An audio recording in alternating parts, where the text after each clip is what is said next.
You're standing in the shadows of Greenwich Palace on a sweltering July morning in 1588 AD. The air hangs thick with a mingled sense of unwashed bodies, rotting rushes on the floor, and the sickly sweet perfume that courtiers dazzles themselves with to mask what lies beneath through the heavy wooden doors. You hear the rustle of silk and the soft murmur of voices as Queen Elizabeth I holds court. But as you draw closer, another smell cuts through the floral mask, something sharp and metallic, like copper pennies left in stagnant water, mixed with the earthy musk of bodies that have known soap only as a stranger. The Virgin Queen Gloriana herself sits resplendent on her throne in cloth of gold and pearls, her pale face painted white as fresh snow. She smiles, revealing teeth, the color of autumn leaves. And when she speaks, courtiers lean forward not just in reverence, but because the distance makes her words easier to bear. This is the woman who defeated the Spanish Armada, who ruled England for 45 years with an iron fist wrapped in silk gloves. But beneath the magnificent facade lay habits that would make a modern person recoil in horror before diving into these forgotten stories of survival and suffering. If you enjoy learning about the hidden truths of history, consider hitting that like button and subscribing for more content like this. And please comment below to let me know where you're listening from. I find it incredible that we re-exploring these ancient stories together from different parts of the world, connected across time and space, while a shared curiosity about the past. The truth about Elizabeth Tudor's personal hygiene reads like a catalogue of medieval nightmares, each habit more revolting than the last. Yet to understand why England's greatest queen lived this way, we must first understand the world she inhabited, a world where bathing was considered dangerous, where medicine was guesswork, where even royalty lived in conditions that would horrify us today. The quarterly bath ritual. Elizabeth I was actually progressive by the standards of her time. She bathed once every 3 months, whether she needed it or not. Her exact words recorded by her courtiers were that she bathed once every 3 months, whether I needed it or not. Most of her subjects went months or even years without a full bath, believing that water opened the pores and made the body vulnerable to disease and evil spirits. When Elizabeth did bathe, it was a production worthy of a theatrical performance. Servants would haul enormous copper tubs into private chambers, filling them with water heated over massive kitchen fires. The water came from the Thames, already polluted with the waste of London's grown population. The river water was brown and thick with sewage, dead animals, and industrial runoff from the city's workshops and tanneries. The soap available was a crude mixture of animal fat, wood, ash, and lye that was more likely to strip skin than cleanse it. The fat came from pigs and cattle, often already rancid. The ash was gathered from palace fireplaces carrying soot and residue. When mixed with lye, this concoction created a soap harsh enough to remove skin along with dirt. But 90 days is a long time between baths. As weeks passed, Elizabeth's body would accumulate layers of sweat, dead skin, and various substances she applied to mask her odor. By the end of her 3-month cycle, courtiers would know when the queen was approaching long before she entered a room. Court documents from 1579 record a telling incident. The French ambassador complained in a letter to his king that he had to hold a pull Monday, filled with sweet herbs, to his nose during his audience with the queen. For the royal person, amidst such odors as to make close conversation a trial of endurance. The ambassador's wife fainted during a formal dinner, not from heat as publicly announced, but from the overwhelming smell emanating from the royal table, the dental disaster that shocked Europe. Elizabeth's teeth were perhaps her most infamous hygiene disaster, becoming a subject of international gossip and diplomatic concern. By her 40s, they had turned completely black from decay, and the sight of a smile became so disturbing that foreign ambassadors would write detailed reports about it to their home countries. The queen's dental problems began with her insatiable appetite for sugar in the 16th century. Sugar cost more than gold, making it a status symbol. Elizabeth's daily diet included marchpane, sugared violets, candied fruits, comforts, and sweet wines. She would nibble on sugar throughout the day, letting crystals dissolve slowly in her mouth, bathing her teeth in sugar for hours. There was no understanding of dental hygiene, no brushing, no flossing, no regular cleaning. The best care available was occasional rinsing with wine or rosewater, which contained sugar and actually accelerated decay. Elizabeth's teeth began turning brown in her 30s, darkening to deep amber and then black as decay progressed. Contemporary accounts describe how her teeth would sometimes crumble when she bit down, leaving fragments of blackened enamel on her lips. The pain was excruciating. She would sometimes be unable to eat solid food for days, surviving on broths and liquid medicines. Court records show her holding her hand to her jaw during public appearances, a gesture courtiers learned to recognize as a sign of dental agony. Dr. John Dee prescribed horrifying remedies, rinsing with urine, crushed pearls mixed with wine, and pressing hot iron against her jaw to burn out corruption. By her 50s, Elizabeth had lost several teeth entirely, and the remaining ones were loose in their sockets. The Queen's breath became legendary. Courtiers described it as the scent of a charnel house and worse than the smell of a battlefield after 3 days in the sun. In 1598, the Venetian ambassador wrote, "The Queen's teeth are so black and rotten that it is a wonder she can speak at all. The smell from her mouth forced me to breathe through my mouth during our entire audience." The Wig Horror Show. Elizabeth's famous red hair was largely fiction after her 30s. Hidden beneath wigs that became their own source of hygiene nightmares, the Queen's hair loss was caused by lead-based cosmetics. She used it for her white complexion, but also for various treatments she applied, trying to restore her natural locks. The hair for these wigs came from peasant women who sold their hair to support families. It was often dirty and lice-infested when purchased, and cleaning methods were rudimentary.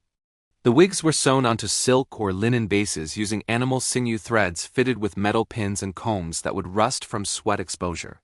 Elizabeth's scalp condition made everything worse. Poisoning had left her scalp covered in weeping sores and lesions. Constant wig wearing prevented proper healing, creating cycles of infection and irritation that persisted throughout her life. The wigs were never washed, only brushed and dusted with powders. They accumulated months of sweat, oil, and atmospheric pollution. The combination of unwashed hair, decomposing organic matter, and various perfumes created a unique odor that courtiers learned to recognize as the Queen's approaching presence. Lice thrived in the warm, moist environment beneath the hairpieces. Ladies-in-waiting would spend hours daily picking lice from the wigs, but parasites always returned within days. The smell was so powerful, it would linger in rooms long after Elizabeth left, requiring incense or open windows to clear the air. The Queen's vanity about her hair matched her denial about its condition. She would boast about her beautiful red locks, apparently unaware everyone knew she wore wigs. Foreign ambassadors wrote detailed descriptions of her hairpieces, often with barely concealed amusement. The lid paint poisoned the prison. Elizabeth's signature white face was achieved through daily applications of Cyrus, a mixture of white lead and vinegar that was slowly killing her. This toxic concoction was applied every morning with animal hairbrushes, building up in layers that would crack and flake like old plaster. The lead came from Cornish mines, where workers regularly died from exposure ground into fine powder. It would float in the air like dust, coating everything in Elizabeth's chambers, the vinegar made from soured wine, adding an acidic bite to the already caustic blend, eating away at her skin while trapping poison against her flesh. The application process was torture. The mixture burned as it was applied, causing her eyes to water and skin to redden. Elizabeth had to remain motionless for up to an hour while it dried, unable to speak, eat, or drink. As Cyrus dried, it formed a beautiful but hideous mask. The white surface appeared perfectly smooth and pale, but beneath her natural skin was being systematically destroyed. The mask would crack throughout the day, requiring constant touch-ups and vigilant mirror checking. Elizabeth never fully removed her makeup, instead applying new layers over old ones, creating build-up several layers thick. When she did attempt to remove harden, Cyrus had to be scraped off with ivory combs, often taking skin and leaving bloody scratches that would be covered with fresh poison the next morning. The lead poisoning affected her entire body. She suffered chronic fatigue, memory problems, and mood swings. Her hair fell out in clumps. Teeth became loose and discolored, and her breath took on a metallic taste. She tried masking with sweet wines beneath the white mask. Elizabeth's natural skin was a horror show of sores, scars, and discoloration that grew worse yearly. The Queen's lips were painted with cochineal crushed beetles mixed with oils that would go rancid in heat, developing putrid smells that mixed with her breath. The clothing catastrophe. Elizabeth's magnificent gowns were never washed, never cleaned, never allowed to rest. These garments, worth more than most people's lifetime earnings, became repositories of months or years of accumulated filth that no perfume could mask. The queen owned over 3,000 gowns made from finest silks, velvets, and brocades adorned with pearls and precious stones. But their construction made cleaning impossible. Multiple fabric layers, delicate embroidery, and precious stones couldn't withstand harsh soaps. Instead, gowns were cleaned by air, brushing, and reperfuming. Elizabeth would wear each gown for days or weeks, allowing body odor, sweat, and bodily fluids to penetrate deep into fabric. Rich materials absorbed the substances like sponges, creating permanent records of her bodily functions. The dressing process took hours and required numerous servants. First came the shift. A linen undergarment rarely washed, becoming yellowed and stiff with accumulated sweat. Over this winter, whalebone and steel corset laced so tightly it restricted breathing and digestion. Never washed and becoming a breeding ground for bacteria. Elizabeth's gowns were susceptible to staining because of their light colors. White silver and pale gold showed every mark. A single wine drop would be visible across a room. The weight sometimes exceeded 50 pounds when fully jeweled, creating a greenhouse effect that trapped heat and moisture, causing profuse sweating, absorbed by innermost fabric layers. Stockings made of silk or fine wool were rarely washed and would develop holes revealing yellow dirt and bedded toenails. Shoes became repositories of foot odor and fungal infections, with leather becoming warped and stained interior developing permanent smells noticeable even when unworn. Elizabeth's attachment to certain gowns was so strong she'd refuse to change for days, claiming they were favorites or brought good luck. This made filth accumulation worse, with garments worn for extended periods without any cleaning attempts. The digestive nightmare. Elizabeth's digestive system was a source of constant embarrassment, creating hygiene problems beyond simple, bad breath. Her rich diet medications and chronic grueling stress created perfect storms of digestive dysfunction throughout her life. The queen's elaborate meals lasted hours and included dozens of dishes: roasted meats, rich sauces, sugary desserts, wines, and ales. Food was heavily spiced to mask spoilage taste, and cooking methods did little to kill bacteria, thriving in pre-refrigeration errors. Elizabeth's favorites were particularly problematic. Rich fatty meats like roasted swan and venison are difficult to digest and cause severe stomach upset. She consumed large sugar quantities in various forms, disrupting her body's natural balance and contributing to dental problems. Her eating habits were as problematic as food choices. She'd eat quickly without proper chewing, wolfing down food between court ceremonies and diplomatic meetings. This hasty eating contributed to digestive problems and choking emergencies. Problems began almost immediately after eating, severe bloating and gas that was both uncomfortable and embarrassing. In an era when bodily functions were shameful, especially for women, Elizabeth's digestive issues caused constant anxiety and humiliation. Tight-fitting corsets and multiple fabric layers made digestion worse, pressuring stomach and intestines and causing severe pain. Elizabeth would sometimes loosen stays during meals, highly improper and carefully concealed from public view. The gas was legendary among courtiers who politely ignored sounds and smells from the royal person. Elizabeth would sometimes excuse herself from public events when problems became too severe, claiming illness when the real issue was far more embarrassing. Her digestive problems were worsened by medications. Mercury prescribed for possible syphilis was a powerful laxative, causing severe diarrhea and cramping. Herbal remedies contained toxic ingredients, causing nausea, vomiting, and other unpleasant symptoms. The oral hygiene catastrophe beyond rotting teeth. Elizabeth's entire mouth was a festering wound, creating problems far beyond bad breath. Her oral cavity had become a breeding ground for bacteria and infection, creating smells and tastes that permeated every aspect of daily life. The queen's tongue was often coated with thick yellowish film, giving her breath. Additional putrid odor layers. This coating, caused by accumulated bacteria, dead cells, and food particles, was never properly cleaned. Lack of oral hygiene. This coating built up over days and weeks, creating permanent tastes. Elizabeth is described as bitter as wormwood. Her gums were swollen and bleeding, considered normal for age and status. Constant bleeding mixed with saliva, creating metallic taste. She tried masking with sweet wines and candied fruits. Blood also stained teeth and tongue, adding to oral cavity horror. Elizabeth's saliva production was affected by medications and health problems. She'd sometimes produce excessive, thick, ropey saliva, collecting in mouth corners and creating visible strands when speaking. Other times, her mouth would be uncomfortably dry, causing her tongue to stick to the roof and making speech difficult.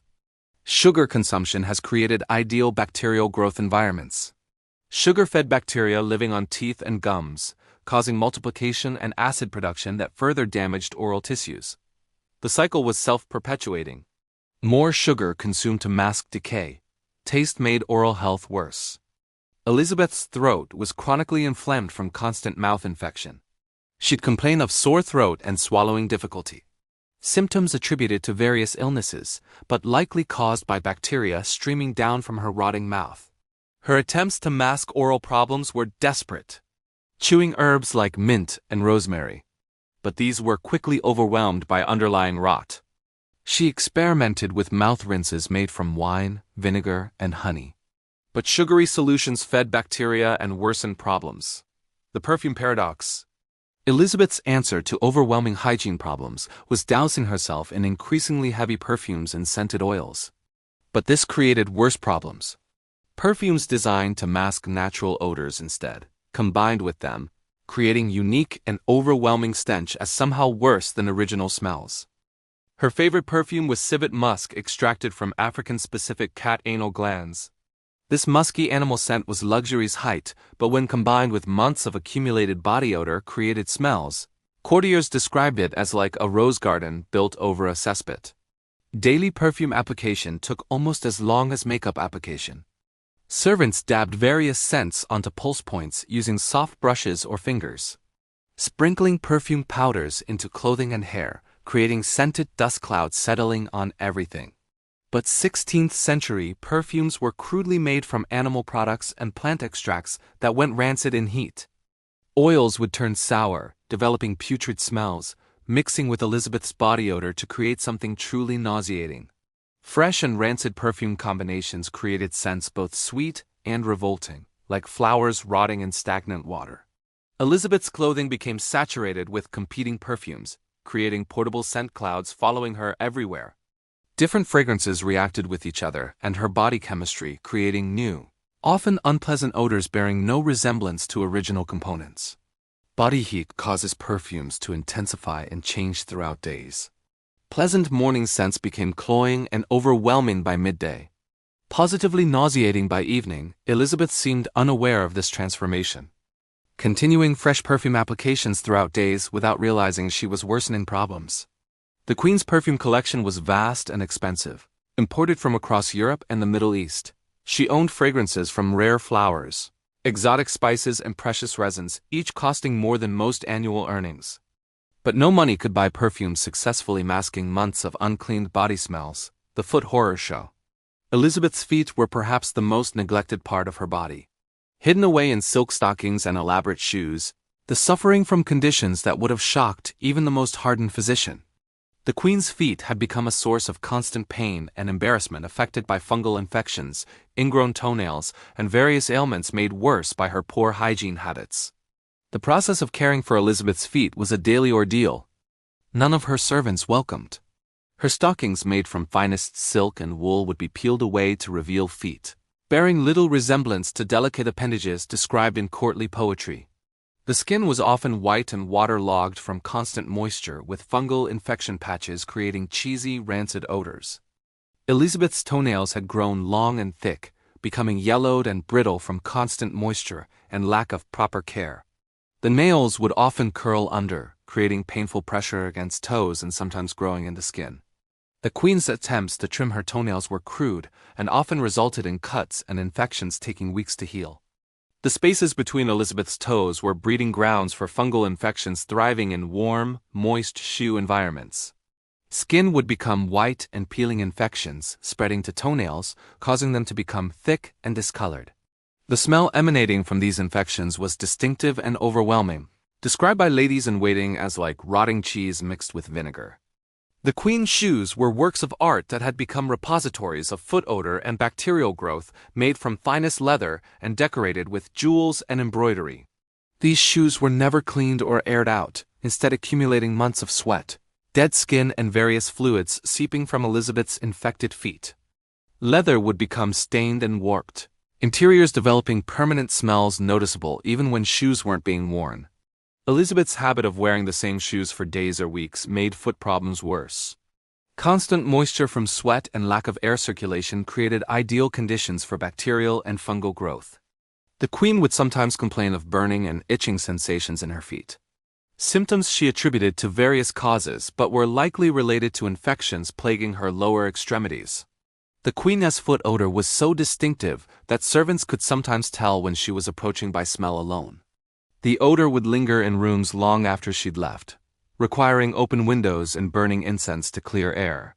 Foreign ambassadors would sometimes comment on strange smells seeming to emanate from the floor around the Queen's throne, not realizing they were detecting odor from her feet. The sleeping chamber horror. Elizabeth's bedchamber was a concentrated repository of all hygiene failures. A room where months of accumulated filth created barely breathable atmospheres. The Queen's sleeping quarters, which should have been rest and privacy sanctuaries, had become odorless, nightmares, and unsanitary conditions, challenging the strongest constitutions. The royal bed was a craftsmanship masterpiece and neglect monument. The elaborate four-poster structure was finest carved oak, decorated with cloth of gold hangings, costing more than most castles. But bed linens changed perhaps monthly as luckily had become stiff with accumulated sweat. Bodily fluids and various ointments and powders applied to skin sheets made from finest imported linen. Softer silk, when new, had transformed into canvas like material yellowed and stained with bodily fluids, soaked deep into fibers. Stains created maps of Elizabeth's nocturnal activities. Dark patches where she'd sweated through difficult nights. Yellowish areas where her bladder failed. Reddish spots where sores and lesions wept and bled. The mattress stuffed with down and feathers, supposed to provide comfort, had become insect and bacteria breeding grounds. Feathers absorbed moisture and odors, creating permanent smells. No air and could eliminate the mattress never cleaned or replaced. Accumulated years of bodily fluids penetrating deep into its core. Elizabeth's nightgown was fine linen and lace that had become a second skin of accumulated filth. She'd wear the same nightgown for weeks, changing only when it became so stiff with dried bodily fluids. It was uncomfortable. The garment would yellow and stiffen, developing permanent stains marking her sleeping habits. Patterns. The sleeping chamber was kept tightly closed during winter to conserve heat, trapping all odors inside and creating thick, oppressive atmospheres. Air became heavy with unwashed body smells, chamber pots, stale perfume, and various medications surrounding the royal bed. Servants entering first thing morning would often gag or hold breath, struggling not to vomit from overwhelming stench as Elizabeth entered her life's final decade. Hygiene problems reached horror crescendos that would have been unimaginable even by her earlier years. Standards, accumulated effects of decades of poor hygiene, lead poisoning, and untreated medical conditions had transformed the once glorious Queen into living embodiments of decay and neglect. The Queen's skin had become patchworks of sores, scars, and discoloration no makeup could conceal. Years of lead poisoning left a face pitted and scarred with deep lesions, weeping and crusting before being covered with fresh, toxic cosmetic layers. A natural skin color became sickly yellow-green, resulting from liver damage and internal problems caused by medications and poor diet. Elizabeth, her hair loss became complete, leaving her scalp a battlefield of infected sores and scarred tissue.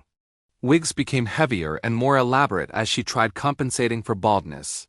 But constant pressure and weight only worsened scalp problems. She'd sometimes be seen scratching frantically at her head during public appearances, drawing blood and creating new wounds, taking weeks to heal. Her remaining teeth were so loose she could barely chew solid food. Diet was reduced to broths, soft breads, and liquid medicines, but even simple food sometimes caused pain. Constant mouth infection had spread to the throat and sinuses, causing chronic inflammation, making speaking and breathing difficult. Elizabeth's body odor reached almost supernatural intensity levels. Combinations of unwashed skin, infected wounds, rotting teeth, and rancid perfumes created smells. Courtiers described the scent of death itself. Her presence could be detected from rooms away, and servants would sometimes flee when hearing she was approaching. The Queen's mental state had deteriorated, possibly from lead poisoning and accumulated toxins. She'd sometimes forget recent conversations, repeat herself endlessly, or fly into violent rages over minor perceived slights. Her behavior became increasingly erratic and unpredictable, making daily routine management difficult for courtiers. When Elizabeth Tudor died on March 24, 1603 at Richmond Palace, there was profound silence in the death chamber. The woman who had dominated English politics for nearly half a century was gone, and with her died elaborate fictions that had hidden her hygiene disasters from public view. The aftermath revealed the full extent of problems concealed during her lifetime. Servants preparing her body for burial found a woman bearing little resemblance to portraits that have made her famous. Rooms where she'd lived and died retained distinctive odors for months after her passing. With some palace areas sealed off and abandoned, too contaminated for other purposes. You're standing once again in Greenwich Palace shadows. But now, summer morning air carries only rose scents from carefully tended gardens. The horror has been sanitized, truth polished until it gleams like golden facades that once hid such revolting reality. But if you listen carefully to wind through ancient stones, you might still hear whispered testimonies of long-dead servants. Gasps of shocked ambassadors and labored breathing of a queen who learned too late that some crowns are heavier than others, and some victories cost more than defeat. Elizabeth Tudor's greatest enemy was not Spain or France. It was the mirror reflecting back the price of denying basic mortal flesh needs. The woman who claimed marriage to England died wedded only to her own decay, and the realm she left behind was forced to air out palaces and stop fresh, hoping new kings' reigns would smell sweeter than the last queen's 45 long putrid years.